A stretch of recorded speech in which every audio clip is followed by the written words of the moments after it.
Hello, what is up everybody? It's me, YemmytheFerret here with another episode of YemmyCast, a video game podcast now on YouTube, Spotify, SoundCloud, and iTunes. If you want to, you can catch the premiere Wednesdays at 4 p.m. Eastern Time or Saturdays at the same time. This episode we got a lot to talk about, including Mortal Kombat 11, the WiiU, Boogie 2988. Yeah, where's your Mountain Dew, huh? I can't do it. And also some E3 news as well has come around. But hey, thank you for watching. Thank you for coming to the podcast, whichever platform you're on. I appreciate you. If you're here for the premiere, thank you so much for coming to the premiere. It really means a lot to me. And hopefully we have some things to discuss. First off, I'd like to go over my weekend because I did a good amount of things this weekend. Actually, these last 2 days, more is what I should say. I went to 2 concerts this weekend, so my ears are ringing a little bit. So I apologize if I get distracted by the ambient ringing that is a little bit constant. Now I know what you're saying. Oh, Yemmy, you should be wearing earplugs. You should put earplugs in because if you damage your hearing, it is You know what? I forgot the earplugs. Okay. The first concert we went to, it was La Dispute with 2 other bands that I can't remember the names of. I think one was Slow Mass and Gouge or something like that, right? Anyways, we went to this very small venue. There was 2 pirate ships in it, which was awesome, but the sound mixing was so bad, and everything sounded really bad. And the night didn't start off too good because there was 2 drummers with the first band, and the first band was like... It was kind of hard punkish kind of stuff. But the 2 drummers was a little bit much for it. I don't know why they did that, but anyways, after the show, a lot of Dispute did great, by the way. It was a fun show. After the show, I'm like, oh, my ears aren't ringing. I guess we dodged a bullet there. I mean, it was only like a 2-3 hour show. It wasn't too long. And yesterday, we went to the Dance Gavin Dance show. My favorite band. One of my favorite bands. It probably is my favorite band, to be honest with you. And that was like a 5-hour experience. And my ears are pretty messed up. Even though I was standing in a spot where, like, the speakers were, like, to my right. And, we were on the right side of the stage. And the other speakers were all the way over there. We had a good sound mix, and it sounded great. Everything sounded great. But I think it was because during, like, Dance Gavin Dance and Don Barocco, that these girls around us were just screaming constantly, and I think that's what got my ears, especially this one, because that was the side that all the women were on that were screaming for Don Barocco to come over to them and marry them, and then whatever they want to happen. I don't know. But I think that's the reason why I have the ringing in my ears right now, because the band really wasn't playing. Like I said, the sound mixing was great. We went to Pittsburgh yesterday. It was called Stage A&E. It was a really good venue, and the sound mixing was great. So I don't blame the sound on this one. I more or less blame the people around me. But we'll get to the Dance Gavin Dance part of the show in a minute. So the first on the ballot was 1,000 Below. They did all right. They definitely were feeling the end of it was, I think we were like the midway point of the tour, and the vocalist wasn't hitting the notes as well as he probably was at the beginning. And that might have also been due to if he couldn't hear himself in the monitors or something like that. I never want to blame the vocalist. But he was hitting some sour notes, but for the most part, I felt like they did pretty good. They opened up with a new song, and I didn't know it, so right off the bat, I was like, I don't know about this. But then they went into their regular album stuff, so they're like they're like a metal screamy band. They also do regular vocals as well. They're kind of like a poor man's Dance Gavin Dance. Next up was Covet, which was an instrumental only band. The bass player was kind of funny. You could watch his facial expressions. It looked like he was like stepping on Legos the entire time he was playing. It was kind of funny. The drummer was really into it. He was interacting with the crowd and everything. And the guitarist was just tapping away on the guitar, doing all these cool things. Really interesting sounding band. Because it's instrumental, I don't usually listen to instrumental bands. I think the only real instrumental band I listen to is Andromeda, and even with them, I need to listen to them in short bursts. And there's really only one album by them that I can actually like listen to fully without getting bored. I need some sort of vocals in my songs to keep me active. Okay, it's a personal preference. And then I realized I was saying the name of the next band wrong. I was calling it Don Bronco. It's actually Don Broco. They're from the UK. The guy had a very British sounding voice, and they're like this like pop metal fusion. It is really weird. I'm sure if you look them up, I bet half of you who look them up will be like, "Oh, this is shit," and half of you will be like, "Oh, I really like this." It's kind of one of those bands that's like it's two sides of the spectrum, but there's really no in between on it. Don Broco, they put on a good show. I'm not going to say they didn't put on a good show. They were very active on stage. All the bandmates were doing everything they could to make sure that they were constantly moving around, and the one guy was doing high leg kicks, and he was wearing short shorts, so that was a strange combination. The lead singer, he had like this like perm going on. It was kind of funny, but like I said, I don't really enjoy their music. It's very strange.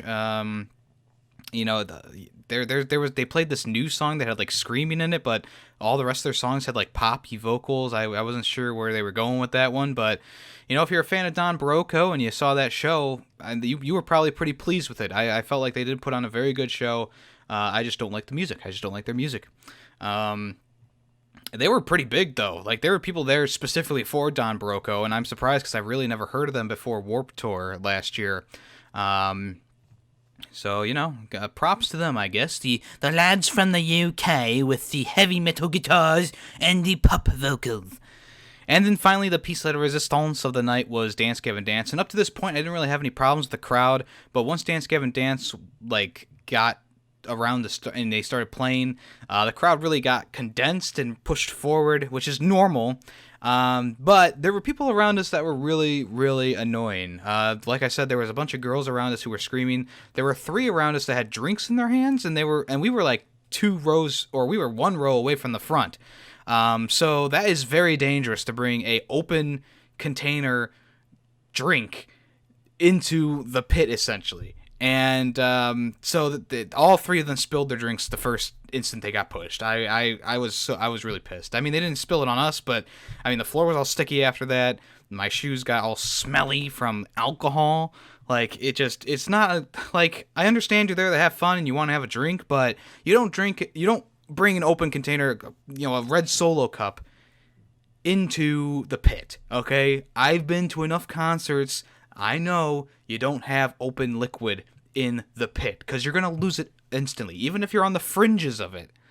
People push forward, they move around, things happen while the show's going on, and drinks are just going to go everywhere. So they dropped all their cups, and then they were like, and then they left, and then new people filled in, even more screamy people.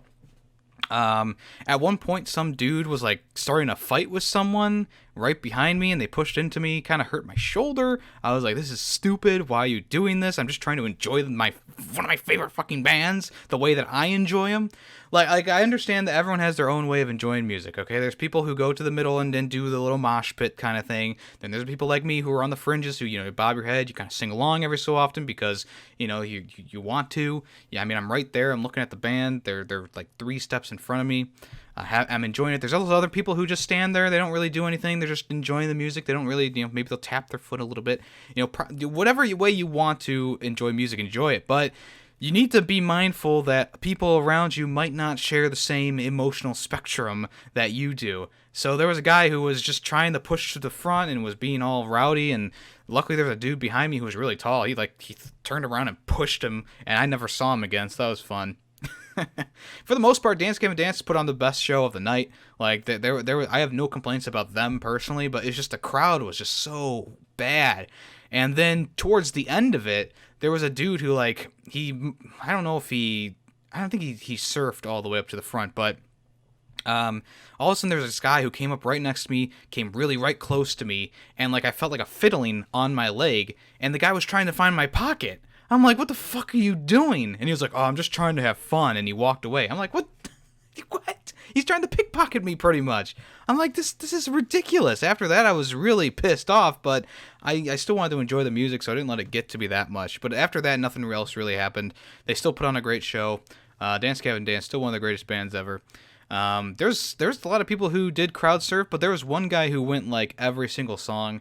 And once again, I know everyone enjoys their music differently, but there are times when you need to kind of calm down on the crowd surfing. If you're doing it every song, it's a little annoying to the people who need to keep carrying you over the railings. I remember at the Wonder Year show, I think it was 2 years ago we went to this one, there was a girl who, I swear, every song she crowd surfed 4 times in different spots. It was really annoying. It was really annoying. So, once again, I just want to say I don't like everyone. You enjoy your music differently, but please, dear God, know your surroundings.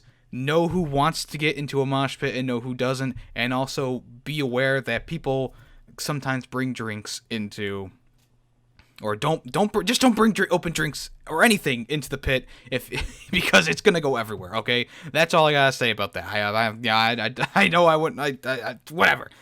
It's over. We're done. Thank you very much. I give applause to Dance Gavin Dance and all the bands of the night. They all put on great performances. And for the most part, the crowd was fine until the end. So I'm okay with that. And my feet hurt, and my ears are ringing. But I had a great time, and I'm glad that I went because, and I'm not gonna mess up like last time and not explain what's going on in the webcam, because last time I did like a Mortal Kombat thing and I forgot to explain what's going on. Fellow called me out on it. I feel bad because it's a rookie mistake. They say, at 100 episodes, you know what you're doing. Before that, you have no clue. So, I'm at episode number 30 today. Congratulations. I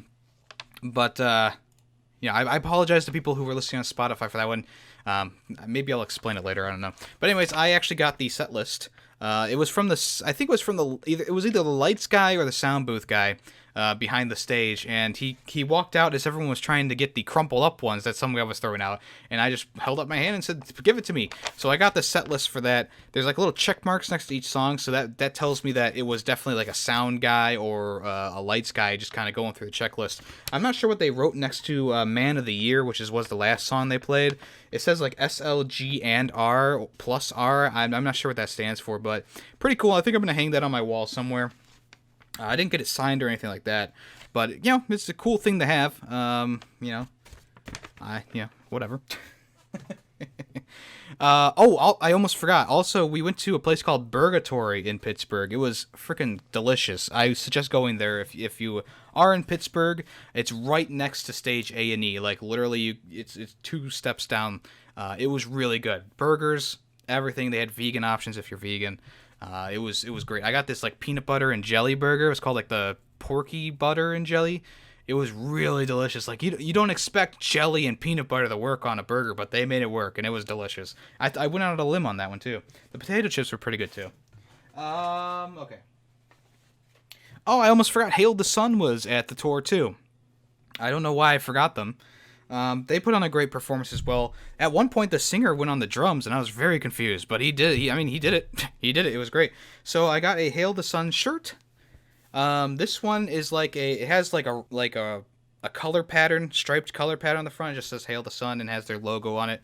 I thought it was pretty cool. Also, I got the Dance Gavin Dance shirt. And this one just has their Dance Gavin Dance kind of logo on the front. And then on the back, it has like a combination of all like their album artwork. Like there's the mothership there. There's a robot. There's 2 animals. And one guy's on like a makeshift motorcycle. It's pretty cool looking. I hope I'm describing these pretty well. And then finally, this was like a special for this. For a lot of reasons. One thing about this shirt is the pocket is upside down, and the pocket is colored. It has a lot of nice colors on it, and it has it has like the little dudes from the Artificial Selection album cover falling out of it. So it's actually a pocket. Like I can put my fingers in there. It's not going to hold anything, of course. This was really cool, and it actually came in its own special little baggie. So this is like custom made. It's really awesome. I was gonna wear it today, but I didn't want to wear it, the day after I bought it. Want to put it through the washer first. But yeah, that's Dance Gavin Dance. The tour was really great. All the bands, like I said, did pretty well. So everyone's probably at this point like, okay, this isn't video game news, Yemmy. What the fuck are you doing? Just talking about your life? We don't care about your life. Jeez, let's move on. All right, let's move on to Mortal Kombat 11. Mortal Kombat 11's here, and it is awesome. There's really minor things that I have to say about this that I don't like about the game. I think that Mortal Kombat 11 as a whole is probably the best Mortal Kombat game that I've played so far. Now, I think Mortal Kombat 9 definitely has a better character roster. Of course, it's like everyone. But this game is very, very good, and it's very fan servicey. Very fan servicey. And what I mean by that is they did the time merger thing so that all different versions of characters can come around and everyone is satisfied. You know, there's the Liu Kang from, Mortal Kombat 9 there, and also the Liu Kang who is evil and, ruler of, Outworld, not Outworld, Netherrealm. And, it's just it's a very awesome game. The graphics are on point. I think the story mode does a good job of not having you fight the same character over, like, there's no character who's just a punching bag. Like, Baraka in Mortal Kombat 9 is a punching bag, okay? I love Baraka, and in this game, I've only fought him once, and I'm at the part where, minors, not really spoilers, it was in the trailer, but I'm at the part where you take down the robot factory, and, I just got done with that part, so I think I'm fairly far in it. I'm not sure. Things are going really fast in the story mode, which is one thing that I kind of gripe about. In Mortal Kombat X and 9, they kind of built up to points in the game. Like Mortal Kombat X, the big build up point was Devora, going against Kotal Khan, and in Mortal Kombat 9, it was everyone getting killed by Sindel after she gets revived. And this game seems to be going really fast, a lot faster than the other ones. There are some missing characters from the story right now that I'm kind of concerned about.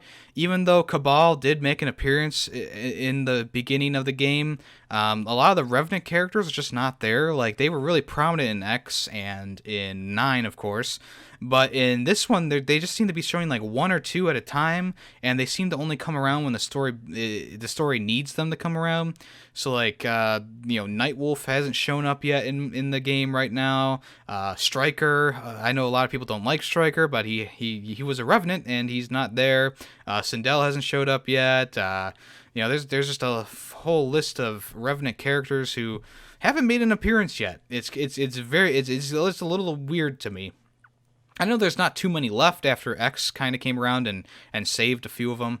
But it'd be nice to see them just appear every so often. Like, the Netherrealm seems a little empty. There's all these demons around, and then there's just Liu Kang and Katana, and they're just like standing around. And all of a sudden, it's like Jade and Cabal are there. All of a sudden, there's really never more than 2 Revenant characters on the screen. That's what I'm trying to say right now, and it's very strange to me. But I like how the timelines are colliding in the story. Like I said, it has been happening a little fast, and they've been going through things a little bit fast for me. But I think it's fine. The graphics are really on point. The blood and gore and stuff is really, it looks really well done. The cinematics and the cinematics are pretty much just like the regular fighting, like the gameplay in the game. Like, everything it's not like you go from these high definition graphics for the cutscenes and then you go into pixel art for the fighting. No, it's seamless transition, really. Another thing to look at is the different modes in the game. So there's the tower stuff, and then there's like regular fights. There's online again. All things that are normal for Mortal Kombat. And then they brought back something that I was a little concerned about for Mortal Kombat 9. They brought back the currency in the game. There's currency you can get in the game. I think they're called like time crystals. And you use those to unlock loot boxes on Shang Tsung's island. And it's just dumb. It's really dumb. You do earn in-game currency while playing through things and winning fights and going online and doing the trials and stuff like that. And also you get stuff from doing the training too. So I suggest doing the training as well. But it doesn't seem to be enough. It's never really enough, to be honest with you. And they really should have just kept these loot boxes out of the game. Go back to like the Mortal Kombat 9 kind of thing, where you just kind of unlock things with the gold in the game instead of having to buy it with real money or anything like that. You get like a random set of 3 items as usual in the loot boxes. They can range from online profile cards to new fatalities. So this is where I start to get like annoyed, because now I'm missing out on content because they're locked behind a loot box, and that just sucks. That really just sucks. So, all in all, I'd probably give Mortal Kombat 11 a 8 out of 10 right now. Like I said, the story goes a little fast, and there's loot boxes in it, so that's a big deterrent for me. But I'm gonna keep playing it today, and I'll probably update you guys on the weekend on what on more things that I think of for my thoughts on Mortal Kombat. I also want to do like a Mortal Kombat 11 fatality, like all fatality rating. I know there's those videos being thrown at me right now for the older games, and I'm gonna take their idea and I'm gonna capitalize on it, I think. I might do that for the next podcast, or I'll just do it for a special video, because that's not really podcast material. Or it'll be a special podcast that won't premiere, that won't go on the Spotify or anything like that. I don't like doing those kind of things, though. But anyways, Mortal Kombat 11 has heard our feedback about the in-game currency and the loot boxes. They are doing some tweaks to the system. We're not sure exactly what they are doing. We're not sure what this means, that they're what they're updating about it, but definitely I think they're going to be putting more of the high level stuff forward a little bit, like fatalities and new character costumes and skins and stuff like that. So once again, NetherRealm, I don't want to shit on them too much because they make great games. Their games are always high tier, even though they try different things, and sometimes they don't work and sometimes they do work. I think Mortal Kombat 11 is a good combination of all the old stuff combined with some of the new stuff. Like, there's the Mercy thing, which is from Mortal Kombat 3. You can do a special button input to continue the fight, and at the end of that one, see who wins. They also they brought back easy fatalities, which I am not a fan of. I feel like easy fatalities are just... I don't know. I just don't like them. Like, they were in Mortal Kombat X, and they costed something to get, but now in this one they're unlocked from the beginning. I feel like doing button inputs to do one is way more challenging, one, and two, is way more satisfying when you get to the end of it. But if I can just hold down R2 and press X at anywhere on the map and do a fatality, why am I going to memorize a button combination for online or something like that? It doesn't make sense to me that they would do that. Also, they changed the way that the X-ray system works, and that is the big super move you do to cut down a big chunk of your competitor's health. What happens now is at like the 20, or actually probably like the 15% mark of your health, you're able to do a fatal blow. And what that is it'll allow you to do like an X-ray to them, but it's even more damaging. So if you're getting wailed on, this can actually help turn the tide of the battle a little bit, or if you're both at that fatal blow section, you can do a fatal blow and take them out entirely without having to, dodge and block and all that stuff. Now, you can do it once per match. If you miss, it'll have to do like a recharge, and you can try and do it again. This is another thing that kind of makes the game a little bit easier for people who maybe aren't fans of fighting games. And that all goes back to the whole Sekiro and From Software conversation about, should there be an easy mode in games? And I say the developers should make the game the way they want. If this is the way that Mortal Kombat wanted to make their game, more power to them. But anyways, they are going to tweak the loot crate system. Hopefully they'll make it so that it costs less, and also that you get more high value stuff. Also, with Mortal Kombat 11 news, the DLC roster may have been leaked. This is a rumor. This is nothing confirmed yet, with a K, confirmed with a K. A data miner has come out and showed some data from the Switch version of the game, and the potential DLC fighters are the Joker, Nightwolf, Terminator, Sindel, Spawn, Ash Williams, Fujin, and Shiva. And also the files reference Shang Tsung, but we already know about that one. Now, like I said, this is just a rumor. This could be completely fake, but this is a good lineup of characters. The Joker coming to the game would be kind of interesting. He could actually do brutal fatalities, unlike the Mortal Kombat vs. DC one, where, it's just like he shoots a gun off screen and the person dies, or he throws some cards at someone. I'm also interested in Nightwolf. Nightwolf was one of my favorite characters from Mortal Kombat 9, and he hasn't been in the game since Mortal Kombat 9. Now, he made an appearance in Mortal Kombat X, and I think he makes an appearance in 11. But he's not a playable character. And Terminator would be interesting, too. That's pretty interesting to me, too. And Spawn. That's a character that people have been wanting since Injustice 1. So that's why I kind of, am not so sure about this. Because Spawn has been one of those fan-requested characters for so long. Maybe they'll finally put him in this one. But he is a DC character just like Joker, so we'll have to wait and see. Hey, Mr. Predicto. Everyone's like, oh, damn, Mr. Predicto. Is this DLC roster correct?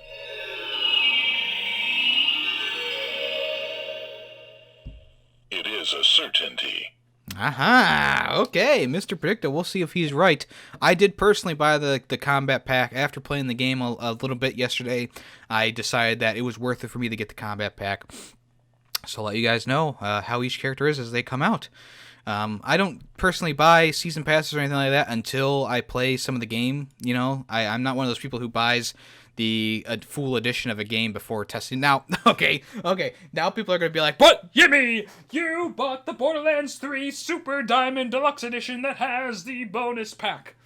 Yes, I did, because I have faith in Gearbox. Oh, but you can't play favorites, Yemmy. I can.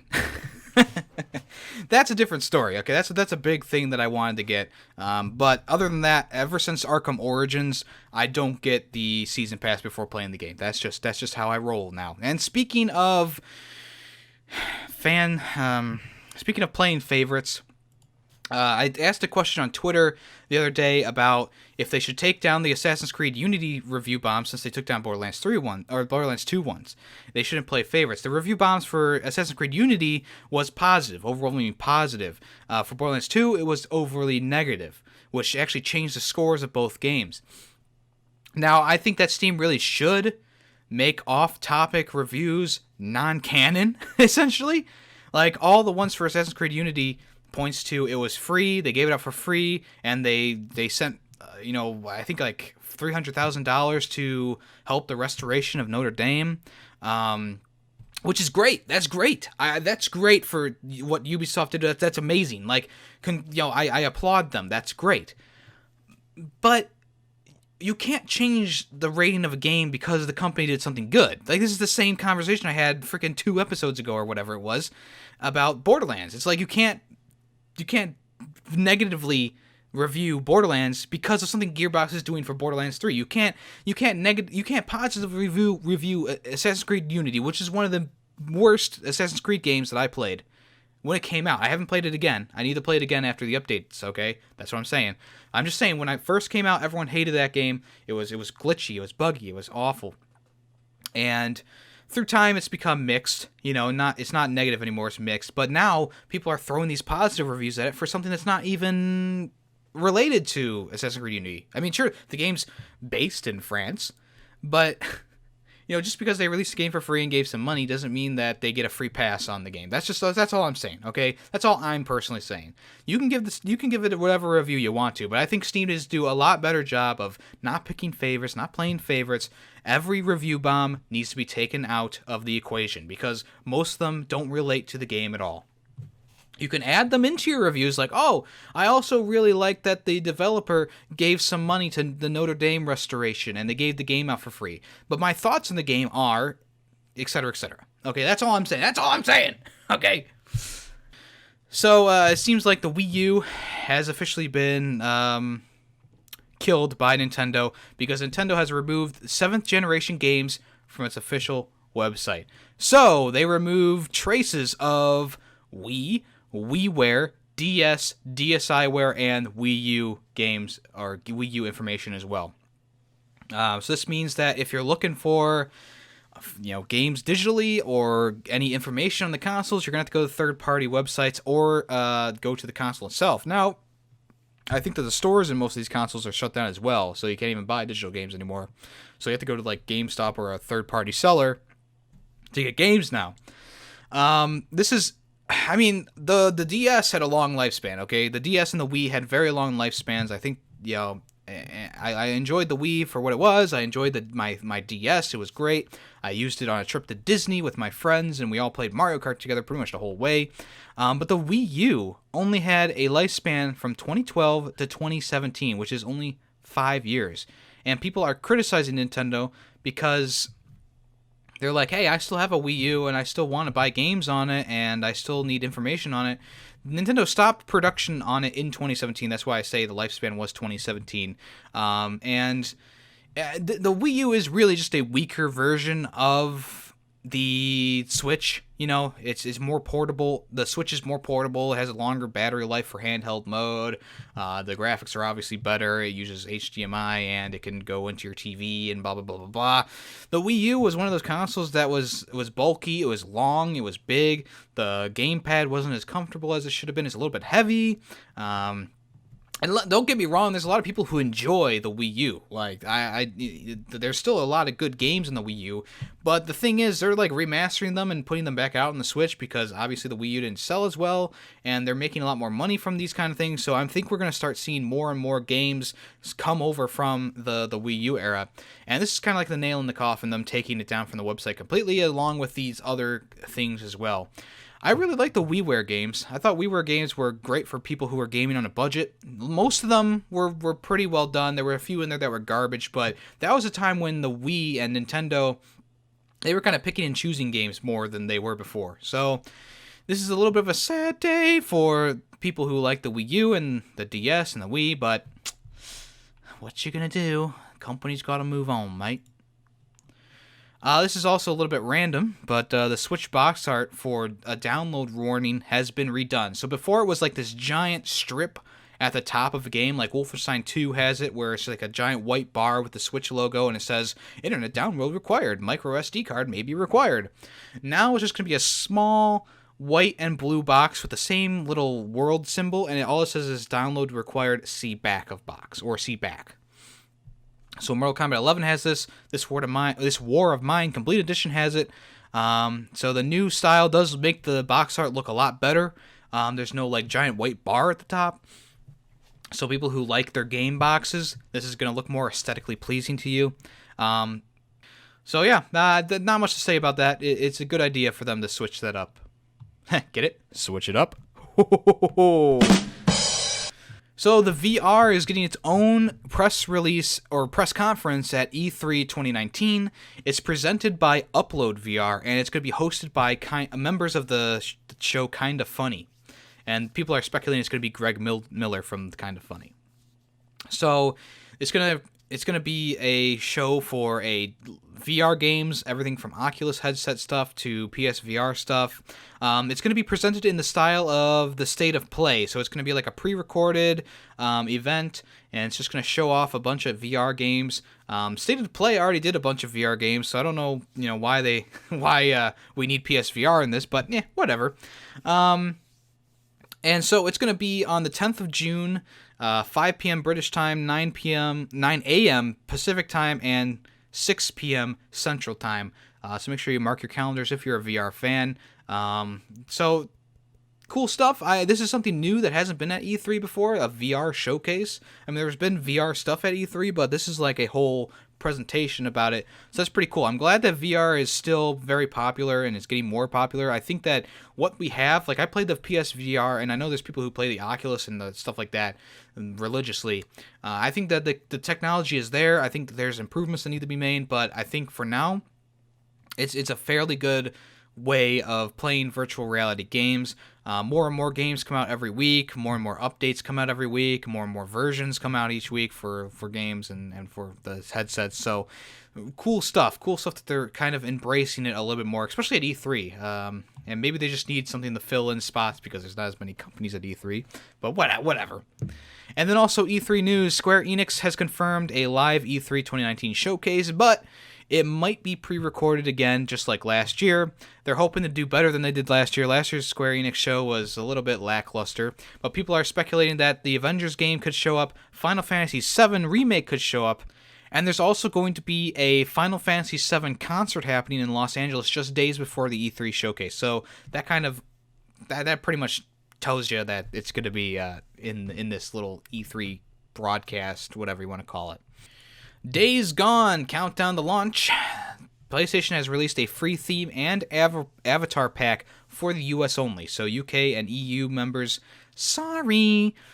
So Days Gone comes out the end of this week. I'm pretty excited for it. I saw that video of the snow and how it how the weather pattern all works. That's really cool. It's really awesome.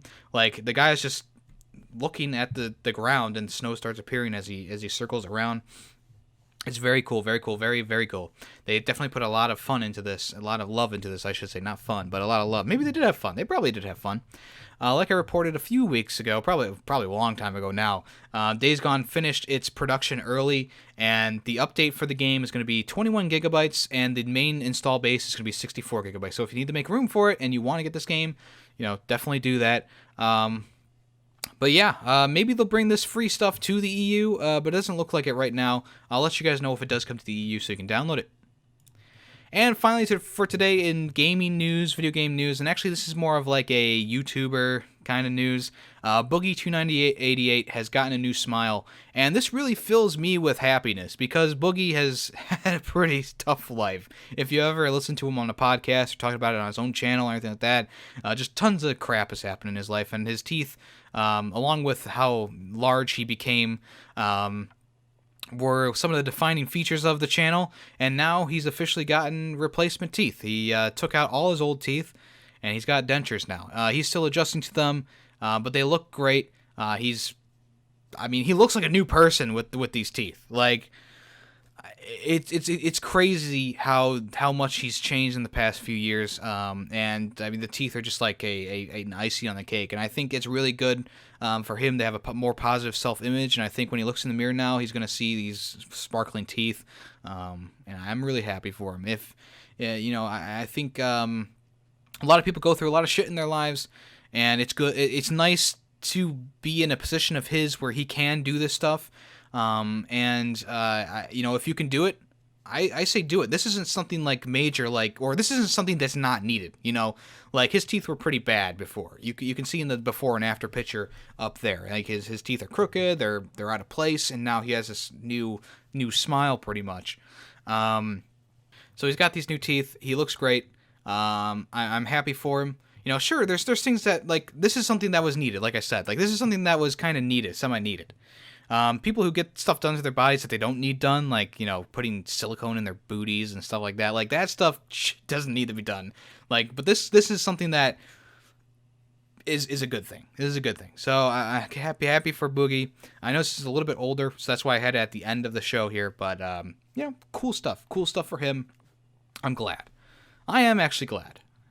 So anyways, that's it for this episode of YemmyCast, a video game podcast on Spotify, SoundCloud, YouTube, and iTunes. Thank you so much for coming around. Got a little tickle in my throat. Once again, if you want to, you can check out YemmytheFerret, my first album. Mark 1 is now available on the channel. It is a 55-minute long album, and the reception has been really, really good. I put a lot of work into it, and I hope to keep making more music. Jeez, that tickle in my throat just will not go away.